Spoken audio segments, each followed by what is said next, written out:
Eh bien oui, salut tout le monde, salut, bienvenue dans ce dernier cours en ligne que vous avez la chance ou la malchance d'écouter sur YouTube avant la fin de cette première partie, donc des notes de cours concernant l'économie et la bourse. Et donc, ce qui veut dire qu'après ça, vous allez regarder un film, vous allez regarder le film Le Fondateur, qui est un film américain de très grand succès, que je présente depuis que j'ai commencé à enseigner le cours d'économie, médias et société, parce que c'est un film d'Hollywood qui a été bien fait, qui est très, très bien construit et qui vous présente vraiment super bien tous les concepts que l'on a vus et que l'on va voir aussi. Donc, ça va être un bon exemple que je vais pouvoir utiliser pour la prochaine partie du chapitre où on va voir, dans le fond, un homme qui va prendre possession d'une entreprise, qui va devenir multimilliardaire. Et c'est la façon dont il va prendre contrôle de cette entreprise-là qui est intéressante à regarder. Puis il y a tous les concepts économiques d'entrepreneuriat, d'entreprise, de beaucoup d'éléments qu'on va voir d'ailleurs aujourd'hui qui vont vous être présentés dans ce film. Donc voilà, fait que puis le pire c'est que je sais que les deux premières parties étaient peut-être un petit peu plus longues, mais on va, j'espère en tout cas, j'espère que ce cours-là va être un petit peu plus court. Fait que sans plus tarder, on va y aller, on ne perdra pas trop de temps. Donc aujourd'hui, on va finir dans le fond les parties qui restent, et c'est des parties qui sont un petit peu plus courtes. Donc la section F, c'est la productivité, la compétitivité et la division du travail. Dans le fond, on va s'intéresser un petit peu plus au fonctionnement des entreprises dans le but de justement construire les fameux biens qui vont vous aider dans le fond, à combler vos besoins. Alors, toutes ces entreprises-là, évidemment, font partie d'un marché, comme on a vu dans le dernier cours. Donc, ça peut être surtout un marché de concurrence, ça peut être un oligopole.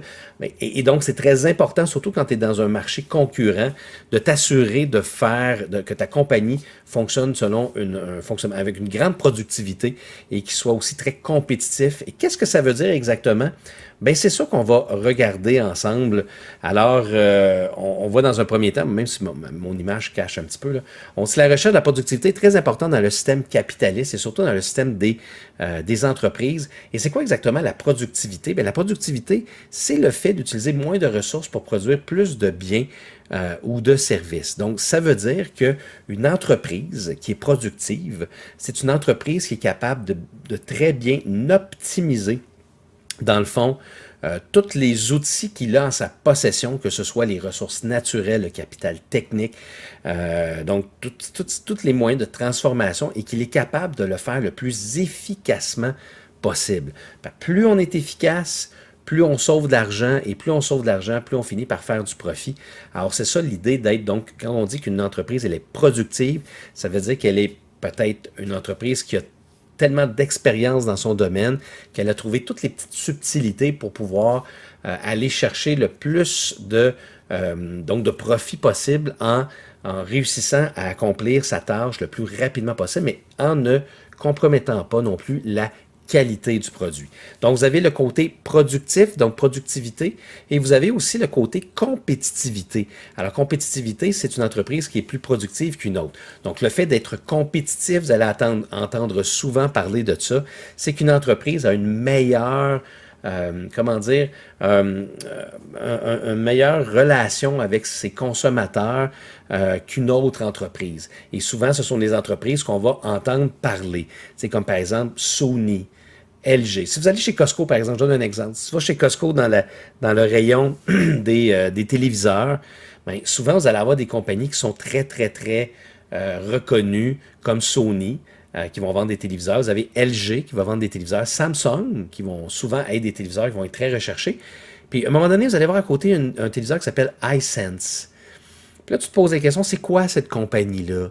Puis, ils n'ont pas la même notoriété parce qu'ils n'ont peut-être pas atteint ce niveau de compétitivité-là qui fait en sorte qu'ils sont encore reconnus.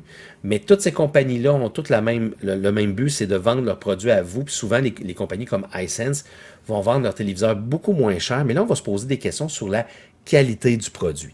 Fait que voyez-vous, donc, une compagnie productive, c'est une compagnie qui est qui est très bonne dans son domaine et qui est capable de vraiment bien performer. Et une compagnie qui est compétitive, c'est une compagnie qui va donc travailler pour aller chercher le plus l'attention des consommateurs, qui va être donc plus connue, donc qui va être euh, être en mesure de passer au-dessus des autres lorsque les gens vont penser à un certain produit. Comme si je vous dis téléviseur, ben, probablement que tout le monde dit Samsung, LG, Sony, mais très peu vont dire « Ah oui, je vais aller m'acheter une iSense ». On ne connaît pas c'est quoi exactement la compagnie.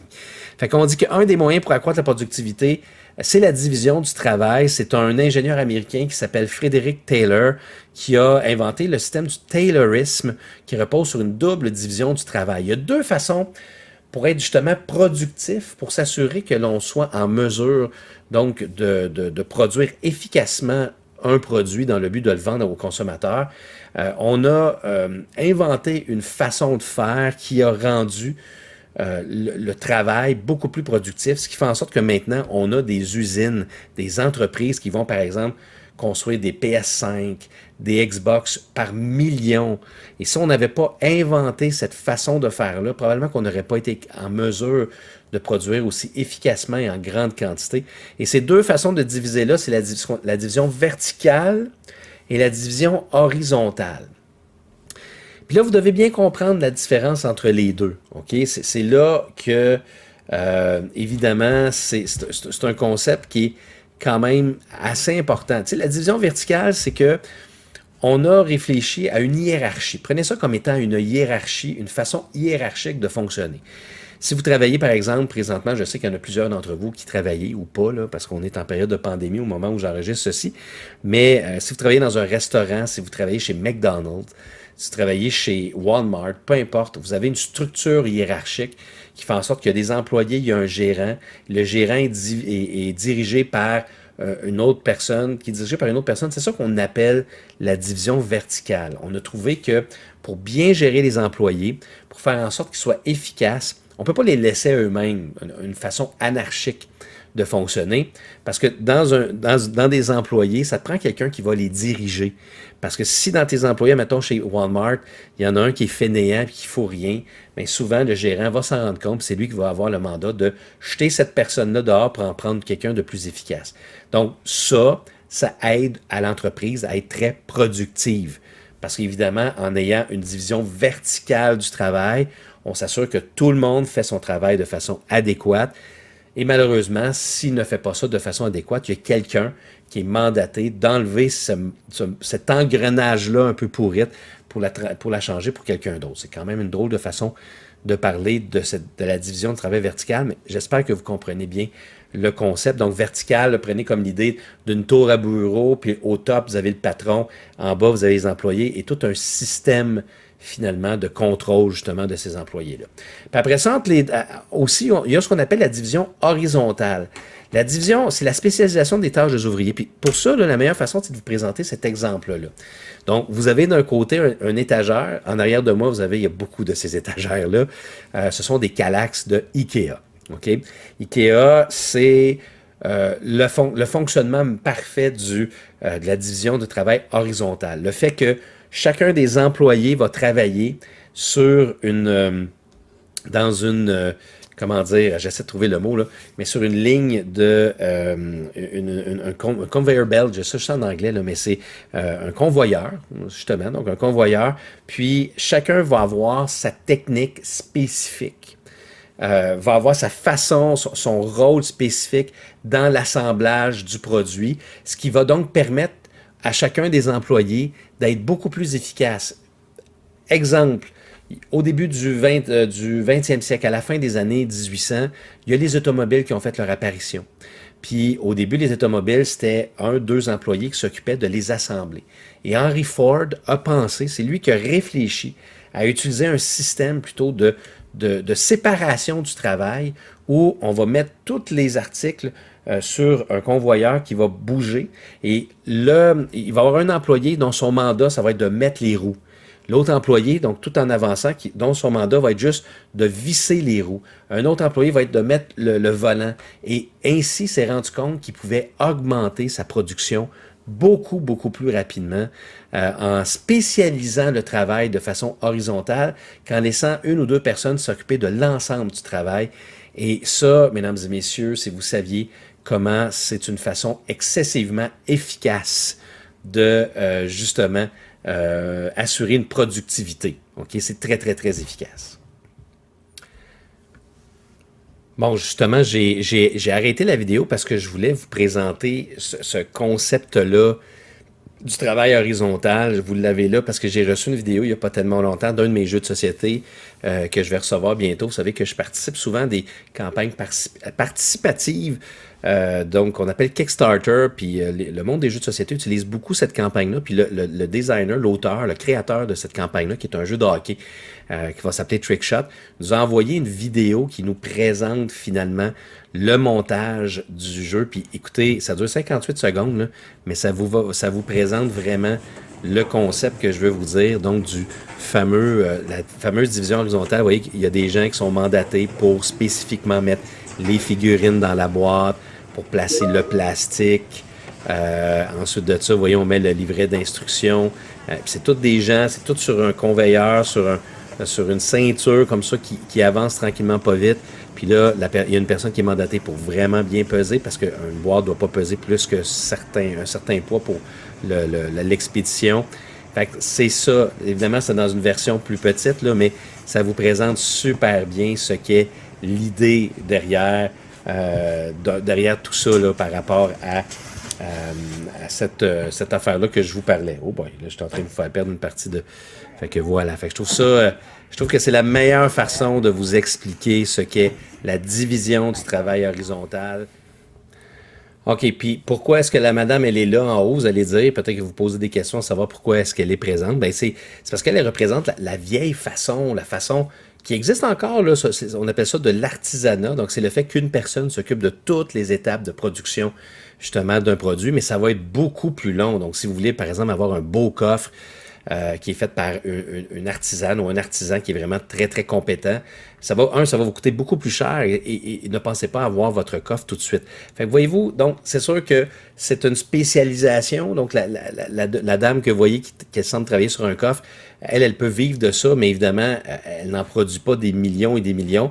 Alors que si vous voulez avoir une entreprise qui est compétitive dans le monde actuel, c'est sûr que vous devez donc utiliser cette fameuse division verticale et horizontale du travail, justement. Fait que voilà, fait que on va continuer maintenant avec ça ici, c'est très important. Donc, si on avait été en classe, on aurait fait un genre de petit jeu questionnaire. Donc, là, on le fera pas, mais on y va. Donc, c'est un genre de petit résumé de ce que je viens de vous dire là. Donc, nous vivons actuellement dans une société, oui, c'est ça exactement, de consommation. Ce système est basé sur la production en série de biens et de services, comme je viens de vous expliquer, grâce à la division du travail. La notion de, puis là on parle de revenus moins les dépenses.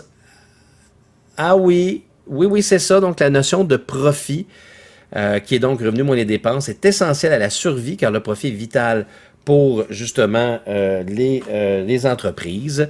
Les entreprises ont besoin du profit afin d'investir dans l'entreprise et d'accroître la production. Ce profit vient d'une notion très importante qu'on appelle si vous avez bien suivi, la productivité. Voilà.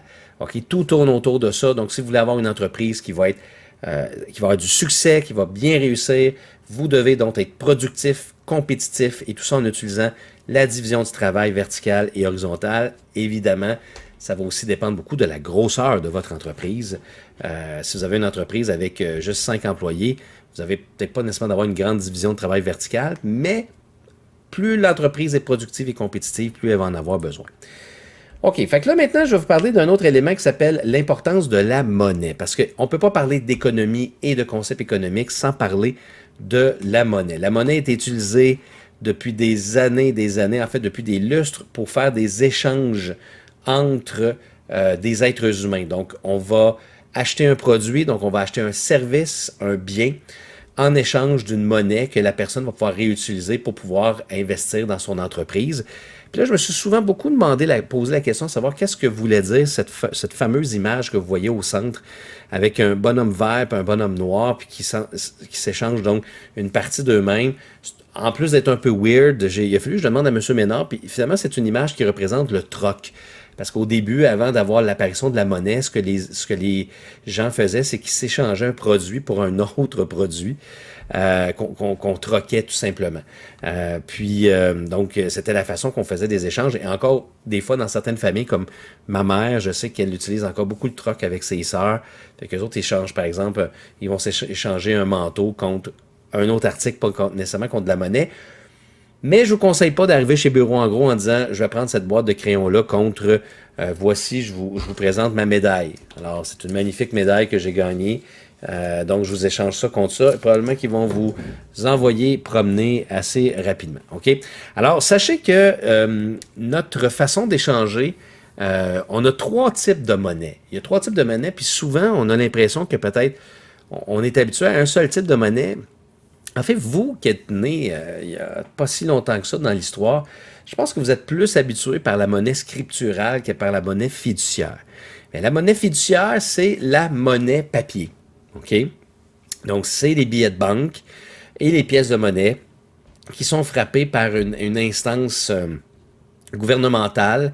Ici au Canada, c'est la Banque du Canada qui s'occupe donc d'imprimer la monnaie. Puis à chaque année, là, en classe, j'aurais quelqu'un qui lèverait la main puis qui me dirait, monsieur, pourquoi est-ce que les banques n'impriment pas de la monnaie pour en avoir des milliards et des milliards? Ben, c'est à cause du marché boursier, du marché d'échange, le principe de l'offre et de la demande qui fait en sorte que chaque monnaie, comme je vous ai expliqué il n'y a pas tellement longtemps, chaque monnaie a une valeur qui est différente. Okay? On a également la monnaie qui est scripturale. La monnaie scripturale, c'est les comptes de banque, c'est les numéros qui sont transférés électroniquement d'une personne à une autre. C'est une monnaie qui a fait son apparition depuis pas très longtemps, parce qu'avant, c'était très fiduciaire. Scriptural, maintenant, évidemment, comme moi, ma paye, je vois pas la couleur de cet argent-là. C'est toujours transféré, c'est des chiffres qui sont transférés dans un compte de banque. Puis après ça, souvent, on va se transférer de l'argent avec des cartes. On ne voit plus maintenant cette monnaie-là qu'on voyait avant, mais c'est une façon qui fonctionne très bien de justement faire ces fameux échanges, mais qui est peut-être la nouvelle façon de contrôler la planète, parce que maintenant, on a juste à faire des hackers, ont juste à trouver des façons de hacker des banques, puis ça pourrait devenir très problématique. Mais c'est très difficile de hacker des banques. Je ne sais pas si vous avez remarqué, c'est pas un processus qui est aussi simple que d'autres institutions parce qu'ils investissent beaucoup d'argent justement dans la protection de leurs serveurs. Le dernier type de monnaie, c'est la crypto-monnaie. La crypto-monnaie, c'est une monnaie qui est utilisable sur un réseau informatique décentralisé de pair à pair. Donc, c'est une monnaie que vous reconnaissez peut-être par le terme des bitcoins. Donc, une crypto-monnaie, c'est une monnaie. C'est un peu spécial la manière que ça fonctionne. C'est une monnaie qui est créée par Internet et qui n'est pas gérée par aucune institution financière ou aucun gouvernement et qui s'échange librement sur la planète comme ça. C'est une monnaie, c'est la nouvelle monnaie moderne qui existe depuis à peu près une dizaine d'années. Le Bitcoin, écoutez, la façon dont c'est généré, c'est un peu difficile à vous expliquer là, comme ça, là, mais d'une certaine façon, un Bitcoin, la manière que ça fonctionne, c'est que le premier Bitcoin, c'est un ordinateur qui gère. Parce que pour qu'on puisse avoir une valeur, on ne peut pas avoir de l'argent à l'infini. Donc, il faut avoir un système pour créer de la monnaie. Puis là, je vais peut-être en perdre plusieurs par cette explication-là, mais dites-vous que c'est pas si grave que ça. Okay, mais dites-vous qu'en gros, puis je vais vous présenter une petite vidéo après qui vous explique un peu comment ça fonctionne, mais dites-vous que c'est un ordinateur qui, au départ, a résolu une formule mathématique simple, mettons 1 plus 1, et pouf, on a créé un Bitcoin. Puis après ça, à chaque fois qu'on crée un Bitcoin, le programme en question crée une formule mathématique qui est toujours de plus en plus complexe. Ce qui fait qu'après 10 ans aujourd'hui, créer un Bitcoin, ça prend des ordinateurs ultra puissants et ça prend même des ordinateurs qui se connectent ensemble pour essayer de résoudre justement ce problème de Bitcoin-là et de générer des Bitcoins, ce qui fait en sorte qu'on ne peut pas créer de façon éternelle des Bitcoins. C'est un processus qui est régulé, mais qui n'est pas réglementé par un gouvernement qui est à l'extérieur de tout ça. C'est très controversé le concept des bitcoins. Mais juste pour vous dire, en date d'aujourd'hui, D'ailleurs, je pense que je serais peut-être pas capable de vous le présenter à l'écran, là. Mais un Bitcoin, j'ai regardé hier, un Bitcoin valait 22 000 $. Si on échange un Bitcoin, on est capable d'avoir 22 000 $, imaginez-vous donc, en argent canadien. C'est exceptionnel. Puis dites-vous qu'au départ, c'était pas comme ça. Au départ, ça a commencé, ça valait presque rien. À un moment donné, ça a monté à 25 000, ça a redescendu à 21 000 $. C'est un concept qui est très complexe, mais c'est une nouvelle monnaie, dites-vous, qui existe. Et un Bitcoin, vous pouvez vous acheter des fractions de Bitcoin, mais ce qui est intéressant de tout ça, c'est que c'est une monnaie c'est une façon d'investir son argent qui est différente que d'acheter du dollar canadien ou du dollar américain. Et c'est une monnaie qui est très volatile, qui va beaucoup, beaucoup se transformer et qui va beaucoup, beaucoup être différent donc de la valeur, par exemple, de l'argent fiduciaire actuellement. Donc, je sais que c'est un concept qui peut être quand même assez difficile à comprendre, ce fameux concept de Bitcoin. Vous en avez sûrement déjà entendu parler, mais je vous dirais que c'est comme la monnaie du futur, mais les gens sont très frileux par rapport à l'utilisation de ce système décentralisé, justement, de monnaie qui n'est pas géré nécessairement par une autorité ou par un gouvernement.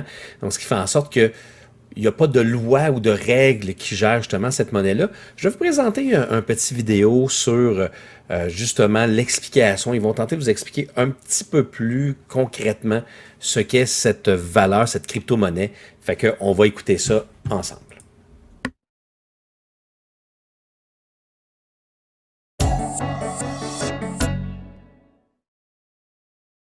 Le Bitcoin est-il une monnaie comme les autres?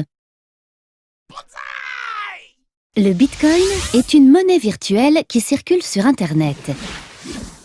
Il remplit les mêmes fonctions qu'une monnaie traditionnelle. Il représente une unité de compte, c'est-à-dire qu'il permet de mesurer la valeur d'un bien ou d'un service. On peut, par exemple, déterminer qu'une paire de chaussettes vaut 2 bitcoins. Il facilite les échanges, c'est-à-dire qu'on peut l'utiliser pour acheter des biens et des services. Et il peut être stocké pour être utilisé dans le futur. En ce sens, Bitcoin peut être qualifié de monnaie au même titre que l'euro, par exemple. Mais attention, l'euro et le Bitcoin ont des caractéristiques différentes. L'euro a un cours légal. Cela signifie qu'il est reconnu par les pouvoirs publics et que tout le monde dans la zone euro est obligé d'accepter d'être payé en euros. Or, même si de plus en plus de sites e-commerce et même quelques boutiques physiques acceptent le Bitcoin comme moyen de paiement, rien n'oblige un commerçant à les accepter et personne ne garantit qu'ils seront acceptés dans le futur. L'échange de Bitcoin est donc possible uniquement entre personnes qui acceptent de l'utiliser. On dit que c'est une monnaie du fait des usages. De plus, l'utilisation de l'euro est encadrée par des systèmes centralisés. Par exemple, lorsqu'il prend ou perd trop de valeur, la Banque centrale européenne intervient pour réguler ces fluctuations. Bitcoin repose au contraire sur un système décentralisé. Sa valeur dépend donc uniquement de l'offre et de la demande. Plus les gens achètent de Bitcoin, plus leur valeur va augmenter. Et moins les gens vont en acheter, plus leur valeur va baisser. C'est donc une monnaie très fluctuante. Un Bitcoin valait environ 40 € en mars 2013, 800 € en novembre 2013 et plus que 480 € début juin 2014. Par ailleurs, dans un système centralisé, l'utilisation de la monnaie est encadrée par des règles. Par exemple, en France, en cas d'utilisation frauduleuse de sa carte de crédit, les banques sont obligées de nous rembourser. Dans un système décentralisé comme Bitcoin, en cas de fraude, il n'y a aucun recours légal possible. Mais l'utilisateur peut toutefois souscrire une assurance auprès d'organismes spécialisés pour se faire dédommager en cas de problème. Bitcoin est conforme à la définition théorique de la monnaie et est la première monnaie sans banque. Cependant, elle comporte encore des risques importants pour les utilisateurs.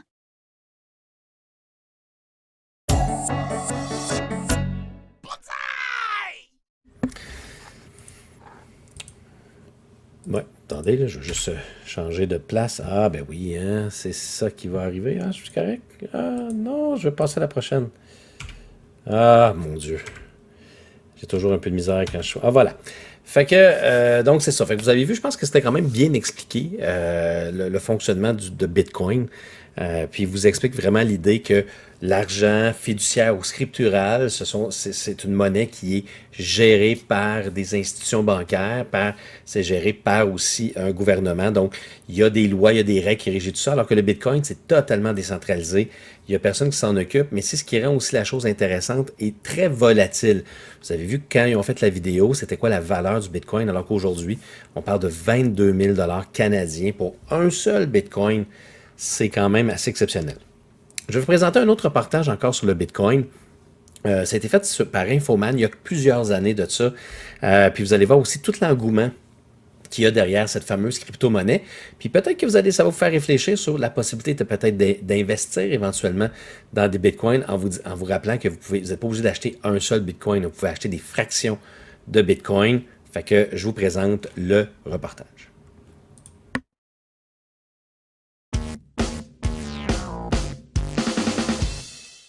Juste en face du très sélect Buenanote sur Saint-Laurent, vous avez un autre baie. Ça, c'est l'ambassade Bitcoins. Ça, c'est une monnaie virtuelle, électronique, sur Internet. L'ambassade Bitcoins de Montréal est un édifice de 3 étages assez étrange où on peut acheter des Bitcoins et rencontrer des tripeux de cette monnaie virtuelle de nerds. À ma connaissance, on est non seulement les premiers, mais encore le plus gros centre Bitcoin physique au monde. C'est une monnaie virtuelle que vous pouvez vous procurer via un guichet ou par Internet qui n'est pas émis par une banque centrale et qui n'a pas de cadre réglementaire comme le dollar canadien ou le dollar américain. C'est un autre type de monnaie. Il y a une ATM Bitcoin, il y en a même 2 sur place. Les gens ici, simplement, ils rentrent leur monnaie dans le petit bill receptor qui est là. En fait, c'est une petite machine qui va compter les billets, envoyer un signal à un tout petit ordinateur qui va envoyer un signal à une tablette Nexus 7 qui va automatiquement envoyer des bitcoins directement dans son téléphone. Fait que les gens peuvent venir acheter des bitcoins ici. Donc, je peux arriver avec ma pile de 20$, rentrer ça là-dedans, puis je repars avec des bitcoins. Absolument, ça prend quelques instants. Des monnaies virtuelles, il y en a des centaines en ce moment. Le Bitcoin est la plus populaire. Il s'en crée régulièrement, il en meurt régulièrement. Au dernier recensement, il y a 100 000 marchands au minimum qui acceptent Bitcoin. Ça, c'est des gens qui acceptent Bitcoin directement. Ici, à l'ambassade Bitcoin, on a une entreprise qui s'appelle Bills. Bills permet de payer n'importe quelle facture en Bitcoin, que ce soit Hydro-Québec, Coup d'eau, TELUS, même les impôts canadiens. À travers cette compagnie-là, on peut les payer en Bitcoin. Moi, personnellement, je fais la plupart de mes dépenses, mes grosses dépenses en Bitcoin. Presque tous mes avoirs sont en Bitcoin. J'essaie d'avoir le moins de dollars canadiens possible. Je me débrouille assez bien. Vous cherchez un guichet automatique Bitcoins? Eh bien, c'est très simple et c'est évident. Vous allez chez Canada Hot Dog. C'est beaucoup de monde qui vient utiliser votre guichet Bitcoins. Oui, il y a beaucoup de monde là. Donc ici, c'est Hot Dog et Bitcoins maintenant. Oui, on peut dire ça. Si les gens ont confiance en cette monnaie-là, la monnaie va prendre la valeur, il y aura de la demande pour cette monnaie. Mais s'il n'y a pas de confiance que je peux utiliser et que je peux acheter et que le vendeur va recevoir mon Bitcoin puis il va l'accepter, si cette confiance n'est pas au rendez-vous, c'est certain que le Bitcoin va s'effondrer, il va disparaître. Parce qu'il faut le dire, le Bitcoin n'est pas pour les cardiaques, car il est hautement volatile. Dites-vous bien que vous faites partie de l'expérience. Peut-être que ça va marcher, peut-être que ça va s'effondrer. C'est à vos risques et périls. On est le rat de notre propre laboratoire. C'est ça, exactement. Puis on vous regarde tourner dans la petite roue tranquillement. Là où ça devient beaucoup moins virtuel, le Bitcoin, c'est quand on apprend qu'on peut chauffer sa maison en minant des Bitcoins. Je sais, moi non plus, je comprends rien. Des mineurs, c'est simplement des ordinateurs qui ont un logiciel spécial. Et ces ordinateurs-là, ils font des calculs mathématiques afin de sécuriser le réseau. Et en échange de l'effort fourni par les mineurs, le réseau leur octroie les bitcoins nouvellement créés afin de les inciter à continuer à faire leur travail. Donc, quand vous minez, vous êtes payé en Bitcoins. Et vous êtes aussi payé en chaleur. Un mineur, c'est comme un ordinateur normal. Fait que, tu sais, l'électricité il rentre, il fait des calculs, puis ça chauffe un peu. Donc, simplement, en branchant ça dans le mur, il y a l'électricité qui rentre dans la machine et la machine produit de l'argent et du chauffage. En ce moment même, toute la bâtisse est chauffée entièrement avec des bitcoins. Chez moi, je chauffe mon appartement au complet avec des mineurs. Même aujourd'hui, où est-ce qu'il fait à peu près moins 10, je dirais, là, ça chauffe à 19 degrés. Donc, j'ai même pas besoin de payer de chauffage. En fait, je suis même payé par le réseau Bitcoin pour chauffer mon appartement. J'ai à peu près 5 de mes amis qui hébergent mes machines. Je lui paye une partie de l'électricité l'hiver. T'es bien l'hiver, mais l'été, t'as chaud. Ouais, l'été, il fait assez chaud, faut ouvrir les fenêtres. Quand la valeur chute, quand la valeur baisse, je vous garantis que vous ne trouverez pas ça drôle parce que le Bitcoin n'est vraiment pas fait pour tout le monde. C'est risqué, c'est spéculatif, je vous le conseille pas, mais si ça vous tente d'avoir des sensations fortes, pourquoi pas? Donc, après notre entrevue, la demande va augmenter, donc la valeur devrait augmenter. On va voir un pic après notre entrevue, Infoman. Absolument, il faut pas le dire parce que ça, c'est du délit d'initié, là. Donc, Spéculation, on le dira pas.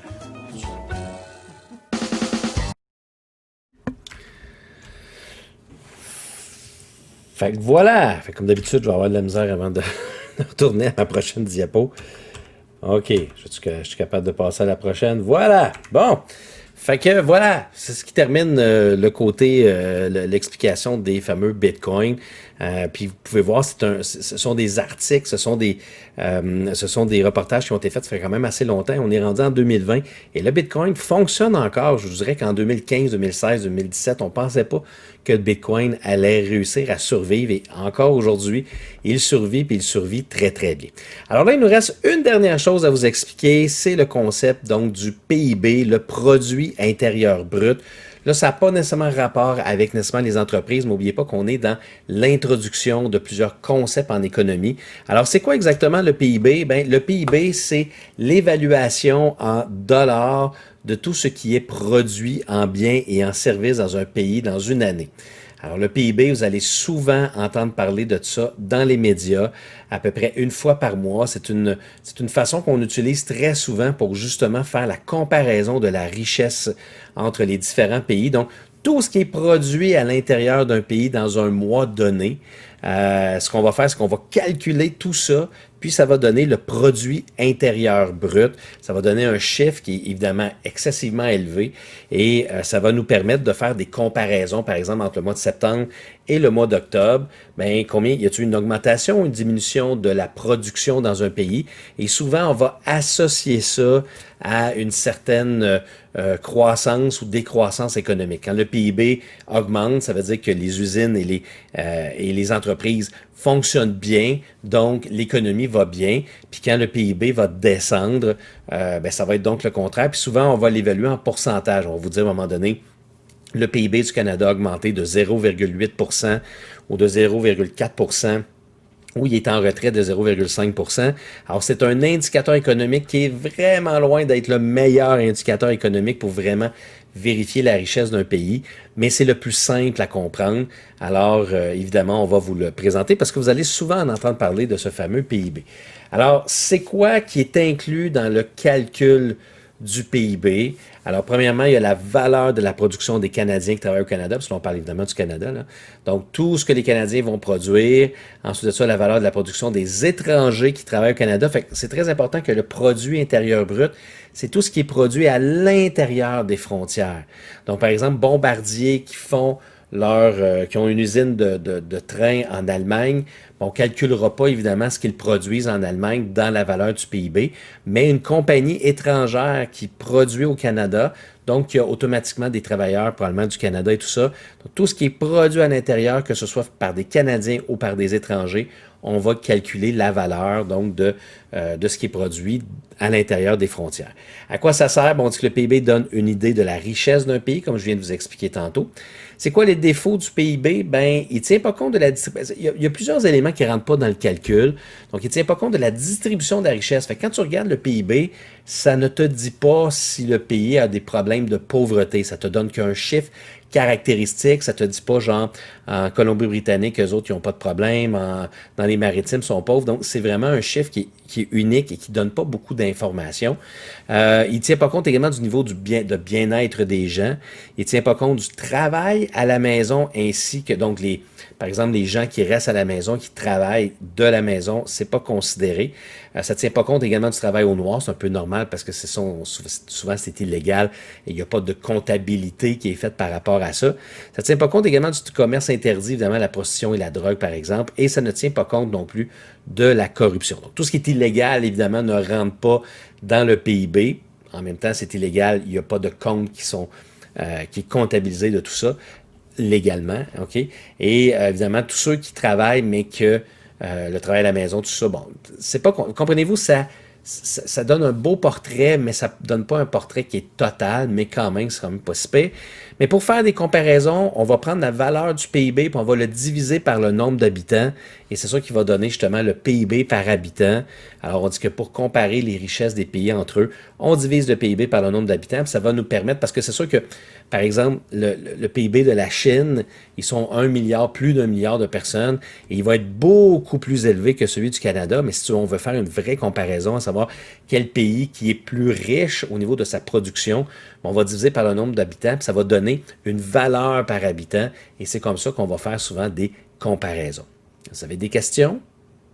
Si vous en avez, vous allez sur Teams, Conversation, puis vous me les demandez, puis il n'y aura pas de problème.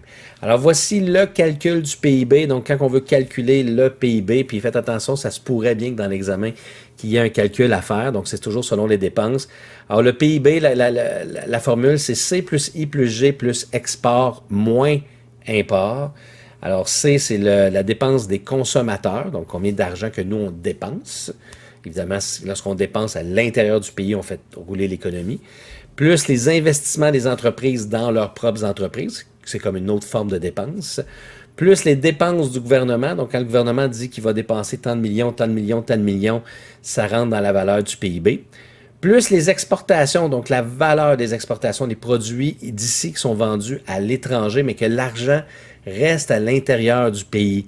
Donc, on parle vraiment des exportations. Okay? Donc, pas les compagnies qui sont installées dans un autre pays, mais vraiment genre un pays d'ici, une entreprise au Canada qui vendrait du contenu aux États-Unis. Les Américains nous payent, mais l'argent reste au Canada. Donc, évidemment, on rajoute ça dans le calcul du PIB. Et on diminue les importations. Les importations, c'est le contraire. C'est l'argent que nous, on va donc aller acheter des produits à l'extérieur. Et le prix va nous donner justement le PIB. Puis là, on vous a donné un exemple pour l'année 2013. C'est les chiffres qu'on a été capable de trouver. J'ai essayé de trouver des chiffres plus actuels, mais j'ai pas été capable, mais pas grave. L'important, c'est d'avoir l'idée. Donc, vous voyez que le PIB, c'est C plus G plus I plus export moins import. Donc, c'est 200, bon, vous voyez le calcul là, donc 218 milliards plus 89 milliards plus 79 milliards plus la différence entre 163 moins 187. Donc, ça donne un PIB au Québec en 2013 de 363 milliards 145 000. Donc, dans les données officielles, nous voyons un PIB du Québec en 2013 de 362 milliards 846 millions. Bref, vous comprenez l'idée ici par rapport à la formule, ça donne une idée à peu près donc de la quantité d'argent qui est investi dans le Québec. Et là, on diviserait cette valeur-là par le nombre d'habitants, puis ça nous donnerait une valeur par habitant pour pouvoir faire des comparaisons, par exemple, entre les différentes provinces du Canada. Et on pourrait savoir si le Québec est une province plus riche qu'une autre. Fait que voilà, c'est terminé pour le cours. Alors, on a terminé les notes de cours. Beaucoup de stock, beaucoup d'affaires, beaucoup d'explications. J'espère que vous avez bien compris. Je vous invite fortement à... Bon, premièrement, il y a tous les exercices que vous avez à faire en lien avec, justement, l'ensemble du chapitre vont vous aider. Si vous avez des questions, vous ne vous gênez pas pour m'envoyer ces questions-là afin de vous assurer de bien comprendre l'ensemble de la matière. Puis voilà, c'est tout ce que j'ai à dire. Merci beaucoup d'avoir pris le temps de la regarder. Si vous la regardez en différé, ça veut dire pas nécessairement au moment où vous étiez supposé de la regarder. Merci beaucoup de l'avoir fait. Puis si vous ne l'avez pas regardé du tout, ben vous n'êtes pas là. Fait que je vous remercierai pas pour rien parce que vous n'avez jamais regardé ma vidéo. Fait que bye tout le monde, vous allez sur Teams, vous allez voir qu'est-ce que vous avez à faire, vous commencez à regarder vos notes de cours, vous préparez pour l'examen qui arrive très bientôt. Maintenant, on va laisser place au cinéma pour essayer de tout mettre ça ensemble avec un film. Alors, bye tout le monde À très bientôt.